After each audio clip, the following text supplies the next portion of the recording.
It's time for the UFC predictions for UFC 319. I am 210 and 104 overall, hitting it over a 67% rate, I believe. It's roughly where I'm at right now. I'm giving you my picks and predictions, man, and I'm going to cook. It's time. First fight of the night. Alibi Idris versus Joseph Morales. This is the flyweight tough finale. I'm going to go with Alibi Idris. Just think he's better. I mean, when I look at some of these Kazakhstani flyweights, they tend to be pretty good, as at Maxim, Asu Almabayev. So I'm going to trust Alibi Idris here. I know I said I'm going to do great on picks, but these are ones that are just like, I don't fucking know. Like, I haven't really been keeping up with Tough much. I've seen a couple of highlights and a couple of the fights here and there. So do what you will with that. I'm going to take Alibi Idris over Joseph Morales in this fight. Just, I'm picking off the flag, man. Like, that's realistic what's happening.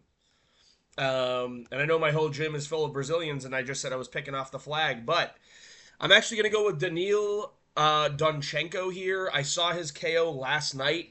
It was nasty. No, he hit the guy in the back of the head, but cheating's allowed in MMA. Um, I think that he's actually pretty good. He's just a monster, dude. He's very, very scary. He's 24, constantly getting better. They've known what the results are, so they know how to fight these guys. I'm gonna pick Daniil Donchenko again. It's a tough fight. I've seen a couple of highlights, but I've seen a lot of this guy, so I'm expecting him to go out there and get this one done, probably by knockout. He looks violent, vicious. At 170, I'm interested, so I'm gonna pick Daniil Donchenko by knockout. All right, to the card that of current UFC fighters that I've seen fight before. Karine Silva versus Dione Barbosa. This was originally supposed to be Karine Silva versus JJ Aldrich. Dione Barbosa is taking this on extremely short notice, like 2 days ago notice, like maybe today's notice. Um, she beat Dione Belbita by sub in round one, but Dione Belbita is not good. She beat Katakachachi, not good. The other people she fought are not that good. She lost to Miranda Maverick. I think Karine Silva's pretty decent. She's good at her jiu-jitsu's great, so I don't expect her getting subbed here. And I think she can stay at range and land kicks in this fight to get it done. So I'm going to pick Karine Silva to win a 30-27 on two scorecards, 29-28 on another's decision. I'm going Karine Silva decision. I think that's fairly straightforward. Brian Battle versus Nursultan Ruzaboyev. I don't know why Brian Battle's at middleweight for this fight. I think he was doing really good at welterweight. Maybe it was difficult for him to make welterweight, but he's probably going to look pretty big here at middleweight. Nursultan Ruzaboyev, same situation in the sense that, like, a guy that has fought at welterweight a couple of times, wicked tall for the division, but is now fighting at middleweight here. I'm going to pick Brian Battle, though. I don't think Nursultan Ruzaboyev is as good as his flag shows. Like, everyone's going to pick him because he's Uzbekistani, and I know he's, like, Brian Battle's got a lot of, like, a strong fan base. But if cardio wise, I'm expecting Brian Battle to be much better. Wrestling, I think Brian Battle's much better. Volume, I expect Brian Battle to be much better, and he's got the reach here too. I think he uses his jab really well. I think he's got good kicks.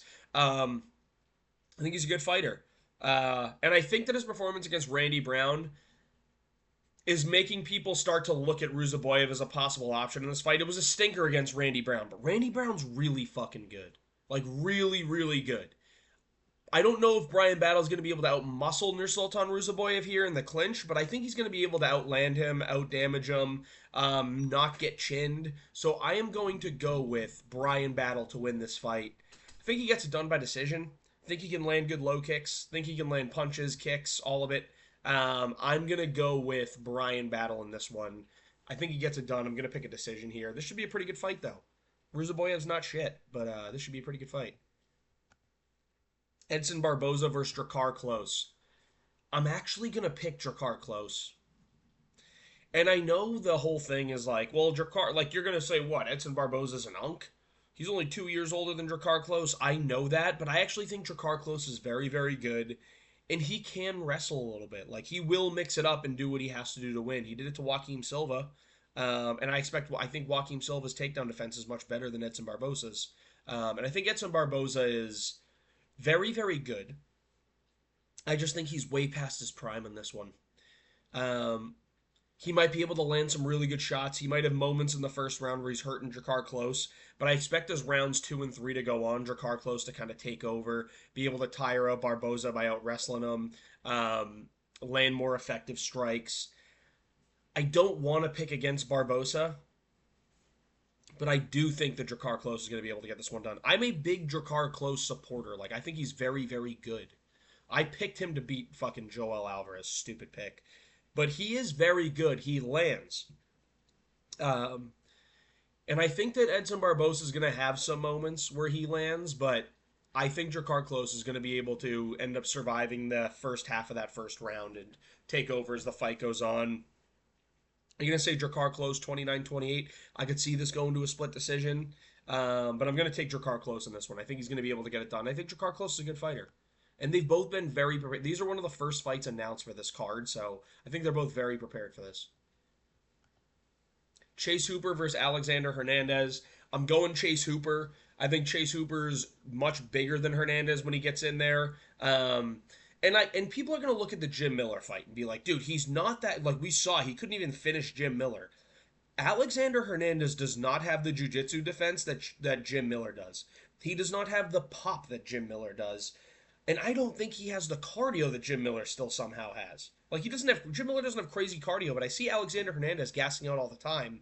And with Chase Hooper shooting for the legs and constantly trying to get takedowns, getting to the clinch, going for the leg, I don't see Alexander Hernandez being able to defend submissions. I don't know. He could chin Chase Hooper. But again, this is one of those scenarios where Chase Hooper's last fight was UFC 314 4 months ago, has had another 4 months to improve, get better, getting the smallest of step ups in opponents to as Alexander Hernandez. I think that Chase Hooper is going to get this one done. I do. I think he's going to be able to submit Alexander Hernandez, and I'm actually picking a submission in round one. I think he's going to have a picturesque performance here when they're not sweaty, when Hernandez is not able to slip out of stuff. Chase Hooper did dominate Jim Miller in the grappling. Like, dominated him, just could not get the finish. When you go look back at that fight, he had a ton of control time, and on the feet, he looked not great. But I don't think he's going to get stuck on the feet here. He had 2 minutes, or he had 2 full rounds pretty much of dominant control. Able to get Jim Miller down. Able to defend any submissions that Jim Miller was trying to throw up. I think that he's going to be able to get it done. I think he's going to be able to get to the back and rear naked choke Hernandez. So I'm going to pick round one submission from Chase Hooper. Alexander Hernandez might have a moment where he stuffs a takedown, but I think Hooper's going to get right back to it, be able to drag him down in the clinch, and end up getting on the back and submitting Alexander Hernandez. I just don't think Alexander Hernandez has the submission defense that Jim Miller had, and if Chase Hooper's going to grapple you for 10 minutes, he's going to submit you unless you have elite-level jiu-jitsu defense. So I'm going Chase Hooper by submission. I think he gets it done in round one when they're dry. Lupi Godinez versus Jessica Andrade. Jessica Andrade wins at fucking strawweight, which is crazy. And she always loses at flyweight. I want to see her last fight. She's been subbed 5 times, KO'd 5 times. Like, at flyweight, she lost twice, but then she beat Marina Rodriguez at strawweight. She beat Mackenzie Dern at strawweight. She lost to Tatiana Suarez at flyweight. She's fought, like, the best of the best. Is Lupi Godinez one of the best? She lost to Blanchfield and Jeannon, 2 of the best, at flyweight again. Beats Lauren Murphy, who's dog shit. Submits Amanda Lemos. KOs Calvillo. Oh. I just don't know, man. She's so 50-50 with her fights, and, like, I don't think Lupi Godinez is that good. I think I'm going to go Jessica Andrade, bro.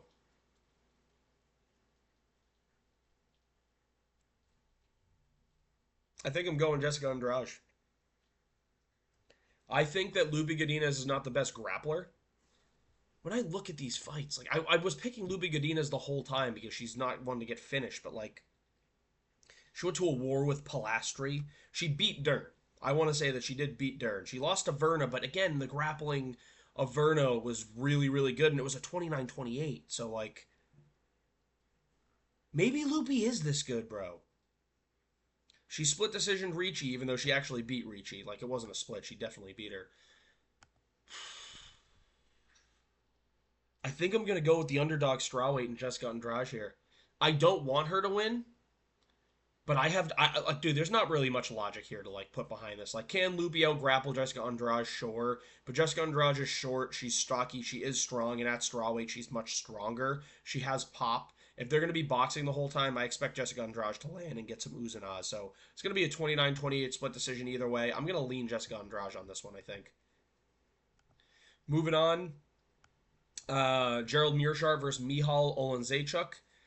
I'm picking Michal Olenczejczuk by round 1 KO. I love Gerald Meerschaert, man. I do. This will be really interesting if this leaves the 1.5 rounds, honestly. But I think that Gerald Meerschaert does struggle at times to get the takedowns, especially against someone as strong as Michal Olenczejczuk. Michal Olenczejczuk has been submitted, but it's when he's like on top of Kevin Holland, right? He's on top of Kevin Holland. He's been dropped or hurt with a body kick by Michel Pereira. In other instances, like, I just don't think Meerschaert's going to be able to get him to the ground. I think Michal Olenczejczuk has too much power, has gotten so much better since joining the Fighting Nerds, and I think he's just going to march forward at Gerald Meerschaert the whole time and just absolutely chin him in the first round. So I'm going to go with Michal Olenczejczuk round 1 KO over Gerald Meerschaert, a nasty one. So that's my pick there. Michal Olenczejczuk round 1 KO.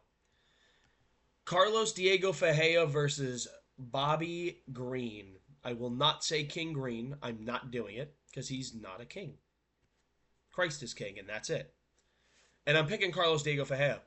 I think Diego Ferreira is so much better than Bobby Green. I think this is a lock of the card, and to be minus 150 is crazy. Sure, Bobby might have moments where he's landing more than Diego Ferreira, land some good shots in the first round, but Diego Ferreira is builds as the fight goes on. I don't care that he's 40. I honestly don't, because Bobby Green's 38, and he's been on the wrong end of some brutal KOs.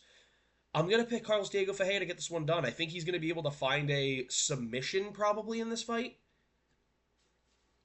I think he can offensively grapple here against Bobby Green. Maybe Bobby Green stuffs a couple takedowns, but I don't think Carlos Diego Ferreira is going to marotte at him like an idiot. That's when Bobby Green's at his best. I think Carlos Diego Ferreira knows that. And I think that Bobby Green is going to be forced to lead the dance at moments in this, and he's not as good when he's leading the dance. He's better when someone's marching him down. I think, dude, I hate saying Carlos Diego Ferreira. I'm going to say, I think CDF is going to be able to land big punches. I think he has more power. He can chin Bobby Green here too. I just think there's so many ways in which CDF can win this fight that I don't think Bobby Green's able to do. So I think Bobby Green's way is to like outpoint or get a fluke KO. I think CDF can win a decision here by just pouring it on late with the grappling or the striking. I think he can win by submission, front chokes, rear naked choke. And then I also think he can chin Bobby Green with like a big overhand. So I'm going to go with CDF to win this one. I think he dominates in this fight. I'm going to pick by KO, I think. I think the chin of Bobby Green is just cooked, bro. Tim Elliott versus Kai Asakura. My lock of the card is Kai Asakura. I don't think Tim Elliott's in it for the love of the game anymore. Sure, he might have had the potential a couple years ago to fraud check a Kai Asakura, but I actually think Kai Asakura is very, very good. He just was getting Pantoja at Pantoja's best. Like, you got to look at this in the sense that Kai Asakura was able to land a big knee on Pantoja. Kai Kara-France did fucking nothing to Alessandro Pantoja. He defended chokes. That's it. Pantoja beat him up. Kai Asakura got subbed and, beat up a little bit on the ground, but at least on the feet, like, Kai Asakura was successful. I think he's going to be able to defend takedowns of Tim Elliott here and land a nasty KO on Tim Elliott. I think Tim Elliott is just... I don't think he's in it anymore. You know what I mean? Like, I don't think he cares about fighting much anymore. I think he's like, oh, like, you'll give me a big paycheck for a Kai Asakura fight on a pay-per-view? Fine, fuck it, I'll do it. And he's just taken this fight to go out there and just get knocked out in round one. I think that's why this fight has been made. So I think Kai Asakura has a highlight reel knockout, flying knee, big combination that like a right hand that ends with a right hand flatlining Tim Elliott. I think we have Kai Asakura's real coming out moment on this card. I think he destroys Tim Elliott, gets himself ranked top 10, and then we look at flyweight as like, dude, we have another guy that's going to be available for some big matchups. Maybe not Pantoja again, right? But like, He's going to be available for some big matchups. You can book him against the Kai Car France. You can book him against the Manel Cap. They fought before. I think Kaya Sakura is going to go out there and destroy Tim Elliott. Round 1 KO. Star-making performance. Flatline. We're going to be in for like a top 10 KO of the year. I'm telling you right now. Kaya Sakura is going to have a sick, like, disgustingly gross KO over Tim Elliott. I'm picking Kaya Sakura round 1. MVP versus Jared Cannonier. MVP is so much faster than Jared Cannonier. Like, way faster than Jared Cannonier. But I think Jared Cannonier is very good. And I think MVP is so low output that he makes every fight he's in a close decision. Except against Kevin Holland, where Kevin Holland literally couldn't do anything. He dominated Kevin Holland. But after that, it's like, the fight with Ian Gary, incredibly close, but Gary was able to out-grapple him. Shara Magomedov, again, he beat Shara Magomedov, but there was not many strikes thrown where it was like, okay, you know, you really pulled away. He pulled away with defense. That's what he won fights with. I think Jared Cannonier is on a little bit of a streak here.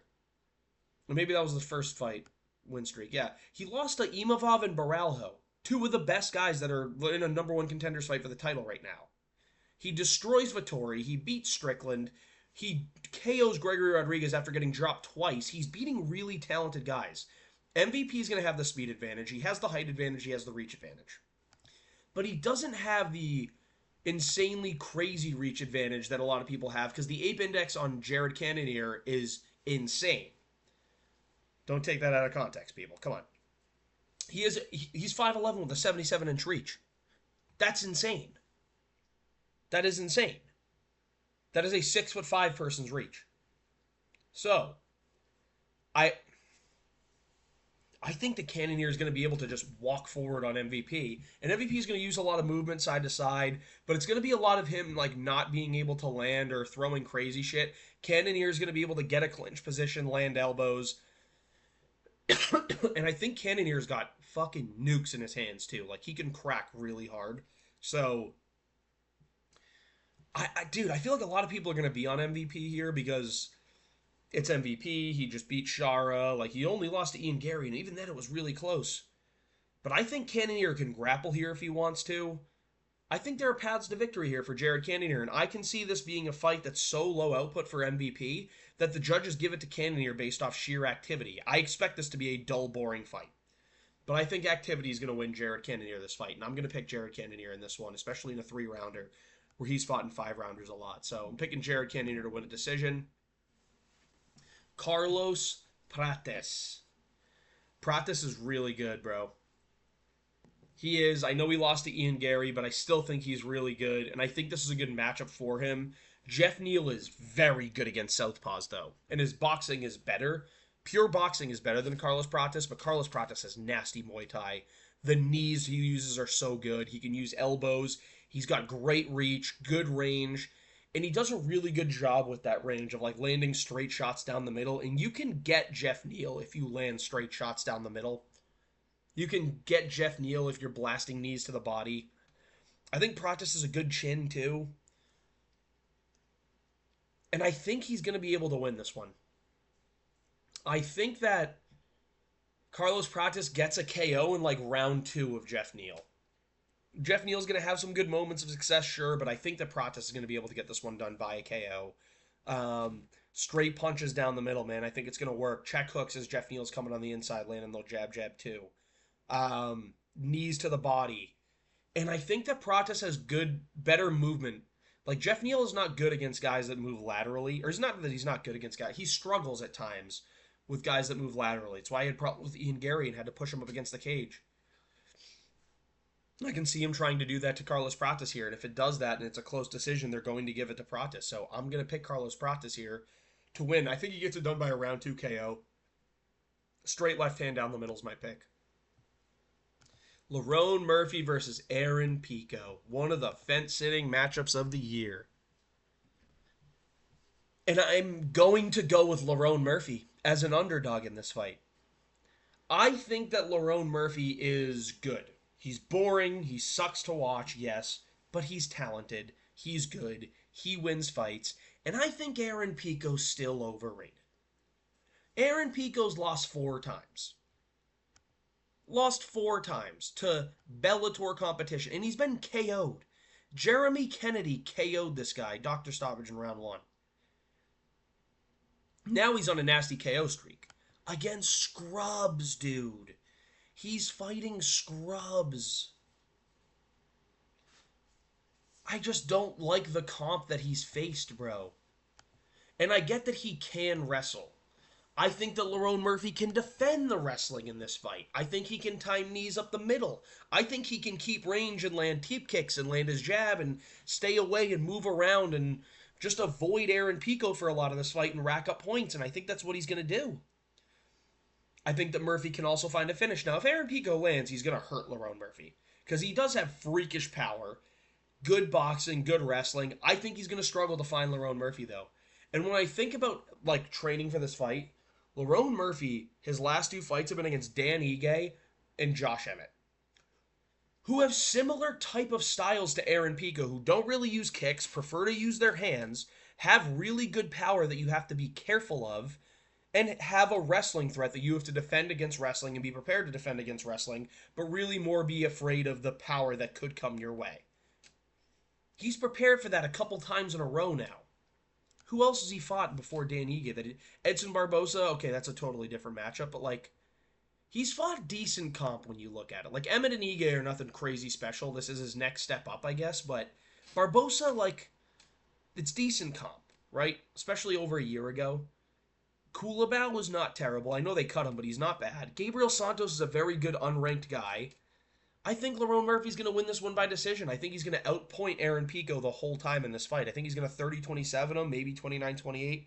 If it's very, very close, they're going to just rob Murphy and give it a Pico. But I think Lerone Murphy's better than Aaron Pico. I do. I think his kicks are going to be key to this fight. I think his long-range weapons. And I think he's going to be able to defend takedowns on Aaron Pico. I think Aaron Pico's overrated. I'm not falling for this fucking patchy mix Bellator trap, bro. Everyone wants to pretend that they're hardcores, and that's why they pick the fucking Bellator guys. You are not hardcore for picking a Bellator guy just because you've seen them fight before. Stop pretending to be that guy. No one actually cares. The Patchy Mick shit was retarded. The Pitbull shit was retarded. Everyone's picking these guys because they go, dude, I've seen them fight in another promotion. Let me pick them so that way people know that I watch the sport and they'll maybe think higher of me. No one's going to go fucking nuts because you know these guys. Lerone Murphy's winning this fight 30-27 decision. And in the main event, I have fenced it on this so hard. My initial instinct was Dricus Du Plessis. I had picked him in August to beat Khamzat after he beat Izzy. It was reaffirmed for me after he beat Sean Strickland. And here we are on fight week, and I'm seeing him pick up DC very easily, a 375-pound Daniel Cormier, and move him around very easily in the air. Leading up to this fight week, I was on DDP. Now that we're here, my thoughts have been looking at Khamzat. But I am not going to switch. I'm going to pick Dricus Du Plessis to win this fight by round 3 or 4 TKO. Maybe submission. I could see him fucking fluging a submission. Maybe a decision. He wins this fight in the later rounds. I think round 1, Khamzat's going to do his thing. I think he's going to take Dricus down, manhandle him, but I think Dricus knows that's coming. He's not going to beat Khamzat in round 1. He's not going to out-wrestle him in round 1. He's going to get taken down. There's going to be scrambles, and he's going to have to defend submissions. He's going to have to defend ground and pound. I think he knows that. I think he's prepared for that. And I think he will survive that first round. Round 2, I think you're going to start to see this tide turn. Where Khamzat's shooting, Dricus is starting to defend some of them. Or Dricus is maybe getting up quicker. Like, he's able to get up from these takedowns. Round 3, he's able to fully stuff them. And now they're having exchanges on the feet. And Dricus is landing kicks at the ends of his combinations. Blitzing in with strikes. Landing elbows. Spinning shit. Defending, gets a random ridiculous takedown of his own. I think you're going to see Dricus Du Plessis end up winning this fight as it goes on. Dricus is very, very good. Where Khamzat's had a lot of success is how much physically bigger and stronger he is with a lot of his opponents. He's able to ragdoll them everywhere. Dricus is an incredibly strong middleweight. He's the strongest guy Khamzat's faced. Usman's a strong guy. Dricus is stronger. Whitaker, you can kind of ragdoll him around a little bit. Dricus did that to Whitaker. He fucking took him down. I think Dricus is going to be able to get it done. I think he's going to be able to kind of strike and land really good kicks here against Khamzat later in the fight, because I don't think he's going to throw many early out of the fear of getting his kicks caught and getting taken down. I think Khamzat, you're going to even see, has some success in the striking. You are going to witness a banger of a fight. You're going to witness an all-out war. But as this fight continues to progress, halfway through round 2, the tide will turn to Dricus Du Plessis. He will land combinations. He'll start getting up from takedowns. He'll start sprawling. He'll defend chokes. He is going into this fight with the right attitude of, I don't care that I'm going to get taken down. I'm the champion. I'm the best in the world. I'm on this massive win streak as well. I have not been beaten in the UFC. I'm not afraid to grapple with him. Let's wrestle.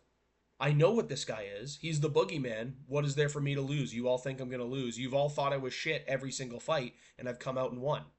And I think that's where Dricus is going to have the mental edge here. I do. I think making championship weight might be very difficult for Khamzat also. I think getting to 185 on the dot could really harm Khamzat's tank. And I think Dricus is going to be the guy to beat Khamzat Chimaev. I think he can get in his head at the press conference. I think when they face off, like, Khamzat's going to be all up in his face. Dricus is not going to care.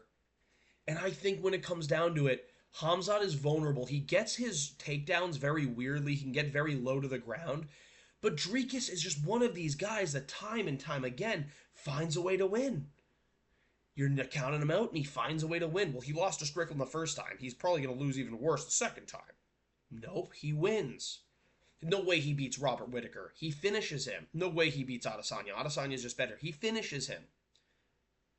This is a guy that just doesn't know how to lose, and he is constantly improved. And another thing to keep an eye out for, Dricus is the #1 guy in his gym in South Africa. He's the guy that gets all the attention of all the coaches because he's the champion. They are some of the best game planners that I have seen in MMA. Dricus Du Plessis is the best game planner going into a fight. His fight IQ is amazing. He looks goofy and shit doing stuff, but the way he throws it, yes, it looks stupid, but he is technical in the sense that he knows what to do in every single situation. And I think that's a massive advantage against a guy that's so physically strong and dominant like a Khamzat Chimaev. So in my final analysis, I am picking Dricus Du Plessis at plus 200 here. I think he beats Khamzat Chimaev, and I think he starts to get seriously considered as the GOAT middleweight. He passes Izzy 100% with this win. If he beats Imavov, then I think he passes fucking Anderson Silva. So those are my picks for UFC 319. We'll go through them one more time. I'm picking Dricus Du Plessis to beat Khamzat Chimaev. I know that Khamzat's so good at getting chokes. His submission game's so good. But I think it's submission in the first 2 rounds or bust for Khamzat. I don't think that he's going to be able to win this fight. I think he can last to a decision without totally gassing, but I don't think he can win the decision in the later rounds. So I'm going Dricus at a massive underdog here. Co-main event, I'm going underdog Lerone Murphy. Then I'm going Pratis. Then I'm going another underdog in Jared Cannonier.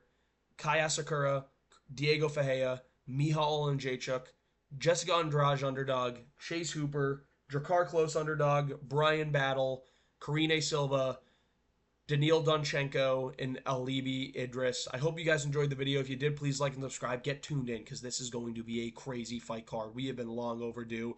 UFC's back to Chicago, baby.